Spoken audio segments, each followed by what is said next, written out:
ಮಾಜಿ ಕಂದಾಯ ಸಚಿವರಾದ ಕಾಗೋಡು ತಿಮ್ಮಪ್ಪನವರಿಗೆ ಕರ್ನಾಟಕ ರತ್ನ ಪ್ರಶಸ್ತಿಯನ್ನ ಕೊಡುವಂತೆ ಮಾನವ ಹಕ್ಕು ಸಮಿತಿಯು ಕರ್ನಾಟಕ ರಾಜ್ಯ ಸರ್ಕಾರಕ್ಕೆ ಮನವಿ ಮಾಡಿದೆ.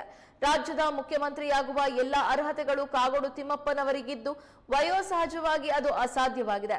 ಕಾರ್ಯಕ್ಷಮತೆಯನ್ನ ಗುರುತಿಸಿ ಸೆಪ್ಟೆಂಬರ್ 10 ಅವರ ಜನ್ಮದಿನದಂದು ರಾಜ್ಯ ಸರ್ಕಾರ ಕರ್ನಾಟಕ ಪ್ರಶಸ್ತಿ ಕೊಡಬೇಕು. ಈಗಾಗಲೇ ಬಂಗಾರಪ್ಪ, ಡಾಕ್ಟರ್ ರಾಜ್ಕುಮಾರ್, ಸಿದ್ಧಗಂಗಾ ಶ್ರೀ, ಪುನೀತ್ ರಾಜ್ಕುಮಾರ್ ಅವರಿಗೆ ಈ ಪ್ರಶಸ್ತಿಯನ್ನ ನೀಡಿರೋದು ಖುಷಿಯ ವಿಚಾರ. ಕಾಗೋಡು ತಿಮ್ಮಪ್ಪನವರಿಗೂ ಕೂಡ ಈ ಪ್ರಶಸ್ತಿ ನೀಡೋದ್ರಿಂದ ಕರ್ನಾಟಕದ ರೈತರು ಸಂತೋಷರಾಗ್ತಾರೆ ಎಂದು ಮನವಿ ಮಾಡಿದ್ರು.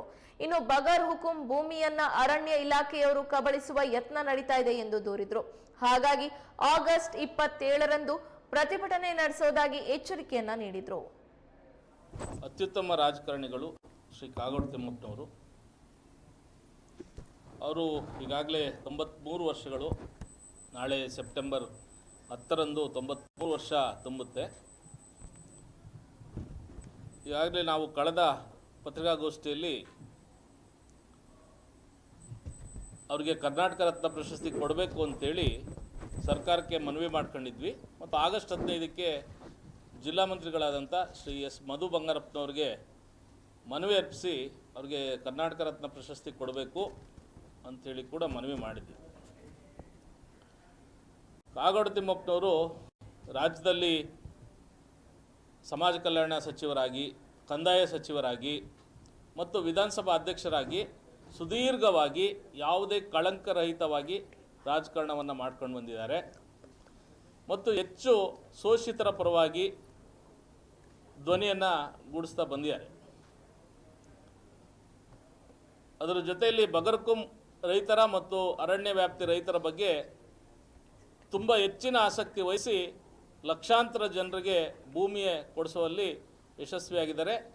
ಮತ್ತು ಮೊನ್ನೆ ಸುಪ್ರೀಂ ಕೋರ್ಟಿನ ಆದೇಶವನ್ನು ಕೆಲವು ಅರಣ್ಯ ಸಚಿವರು ನಿರ್ಲಕ್ಷ್ಯ ಮಾಡಿದಾಗ 2013ರಲ್ಲಿ ಅವರು ವಿಧಾನಸಭಾ ಅಧ್ಯಕ್ಷರಾಗಿದ್ದಾಗ ಸಂಬಂಧಿಸಿದ ಮುಖ್ಯಮಂತ್ರಿಗಳಿಗೆ ಮತ್ತು ಅರಣ್ಯ ಸಚಿವರಿಗೆ ಎಚ್ಚರಿಕೆಯನ್ನು ಕೊಡ್ತಾರೆ. ಕಾನೂನುಗಳನ್ನ ಮಾಡ್ತಕ್ಕಂಥದ್ದು ಸಚಿವ ಸಂಪುಟ ಮತ್ತು ಸರ್ಕಾರ. ನೀವು ಕೋರ್ಟಿನ ವಿಷಯಗಳನ್ನ ಮಾತ್ರ ಮಾತಾಡೋದಲ್ಲ, ನಮ್ಮ ತೀರ್ಮಾನಗಳನ್ನು ಕೂಡ ಸುಪ್ರೀಂ ಕೋರ್ಟ್ಗೆ ಹೇಳಬೇಕು ಅಂತಕ್ಕಂಥ ಮಾತನ್ನು ಅವತ್ತಿನ ಅರಣ್ಯ ಸಚಿವರಾದಂಥ ರಮಾನಾಥ್ ರೈರವರಿಗೆ ಅಧಿವೇಶನದಲ್ಲಿ ಖಂಡನೆ ಮಾಡಿ ತಿಳಿಸ್ತಾರೆ. ಅಂಥ ಒಂದು ಖಡಕ್ ವಾರ್ನಿಂಗು ಇಡೀ ರಾಜ್ಯದಲ್ಲಿ ಯಾವೊಬ್ಬ ಶಾಸಕನೂ ಮಾಡಲ್ಲ.